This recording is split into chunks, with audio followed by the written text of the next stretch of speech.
శవంలా పడున్నా, ఒకవేళ బతికి బట్ట కట్టినా కాపురం చేయగలడా లేక కన్నీట ముంచుతాడా అని ఆలోచించకుండా భర్తే దైవం అనుకుని నన్ను మళ్ళీ మంచి చేశా. భరించేవాణ్ణే భర్త అంటారు, కాని భర్తనే భరించిన గొప్ప భార్యవి నువ్వు. నేను కళ్ళు తెరవడం కోసం నువ్వు కళ్ళు మూయకుండా నా మంచం పక్కనే ఉన్నావు. నా అడుగు పడగానే తప్పటడుగు వేసి కొడుకుని చూసినట్టు సంబరపడ్డా. నా నోట మాట రాగానే పసిపిల్లాడి నోటి వెంట పలికే తొలి పలుకులా గర్వపడ్డావు.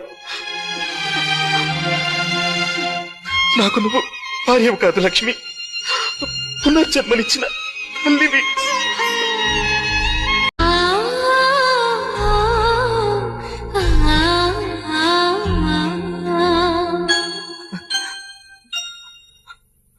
భర్త శవంలా పడున్నా, ఒకవేళ బతికి బట్ట కట్టినా కాపురం చేయగలడా లేక కన్నీట ముంచుతాడా అని ఆలోచించకుండా భర్తే దైవం అనుకుని నన్ను మళ్ళీ మంచి చేశా. భరించేవాణ్ణే భర్త అంటారు, కాని భర్తనే భరించిన గొప్ప భార్యవి నువ్వు. నేను కళ్ళు తెరవడం కోసం నువ్వు కళ్ళు మూయకుండా నా మంచం పక్కనే ఉన్నావు.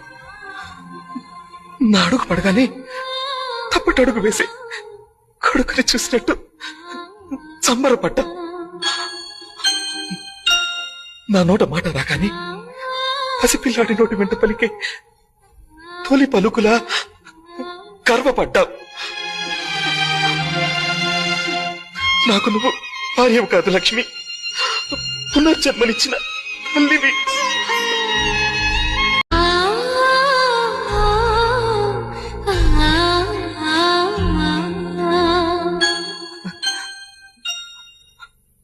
భర్త శవంలా పడున్నా, ఒకవేళ బతికి బట్ట కట్టినా కాపురం చేయగలడా లేక కన్నీట ముంచుతాడా అని ఆలోచించకుండా భర్తే దైవం అనుకుని నన్ను మళ్ళీ మంచి చేశా. భరించేవాణ్ణే భర్త అంటారు, కాని భర్తనే భరించిన